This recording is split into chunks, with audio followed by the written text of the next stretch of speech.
Okay, we've looked at some of the core charts, pricing charts, which might have volume with it, candlesticks, and the depth chart.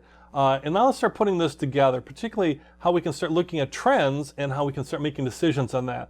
And remember, the trend is your friend, right? We want to identify trends, let trends happen, and then ride those trends. So the first thing that you want to do, or that's very common to do, is drawing trend lines and trend channels.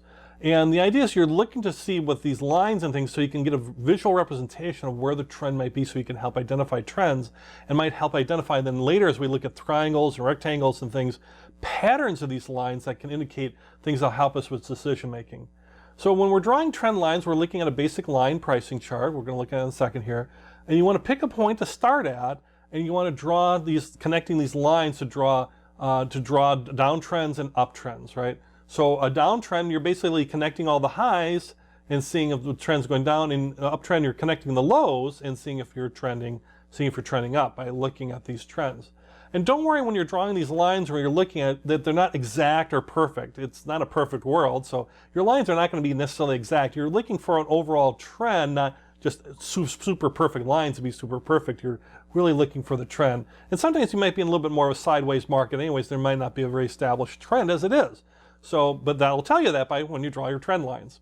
Okay, so let's draw some trend lines so you can really get an idea of this when we're looking at these charts and see where the trend is and see if we can find some friendly trends.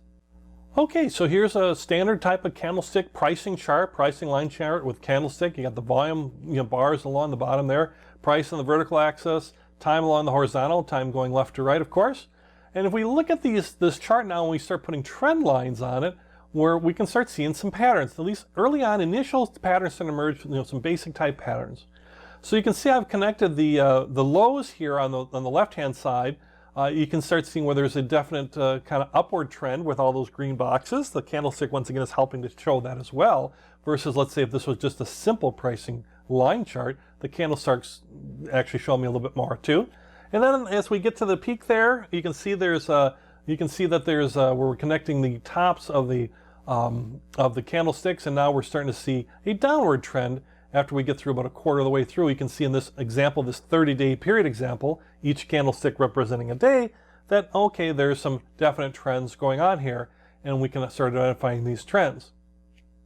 Now, when you're doing this, it's pretty simple to draw the lines. It doesn't have to be exact and all that. And this might give you some information, and when we start looking at triangles and other things, we're going to look at this in some other ways too. But when you're drawing this, you want to step back and look at the time periods and say, is this really kind of making sense as far as this overall trends? So for example, as we see like where our volume is spiking to the further right, 3/4 of the way through where we have those volume spikes, is that part of a downward trend or overall downward trend, or is there really kind of an upward trend that might be starting to emerge? These are the questions that you'll start asking yourself. So if I drew my lines to look more like this, we could see that yes, on the left-hand side, I definitely have my same upward trend, but now on my right-hand side, I have this really steeper downward trend, and then I have this upward trend that might be starting to emerge.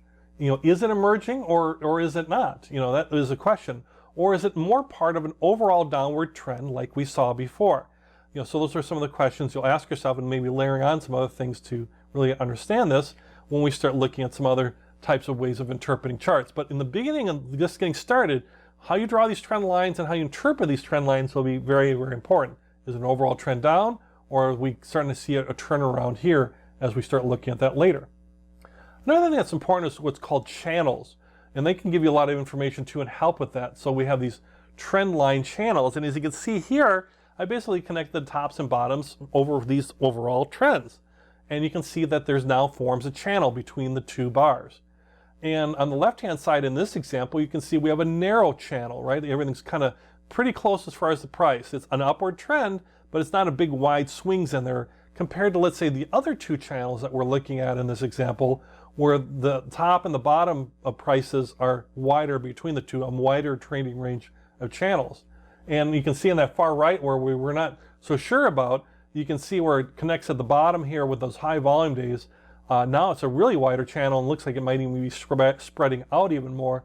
That might lead us to believe that I'm not so sure about that channel because it's so wide that it might continue to be in a downward type trend versus a narrow channel that might tend to stay on that narrower path or narrower road. Let's look at it a different way. Remember we have that overall pattern again? Now we've got that wide channel, but we've taken out that far right part. And here we would definitely say to ourselves, yes, we're definitely seeing an overall downward trend from that peak. So drawing your trend lines will help you to identify what might be happening. Are we an upward trend or a downward trend? Is not the only thing you want to look at, but it's a starting point and a key starting point when you're analyzing these charts. And because remember, the trend is our friend.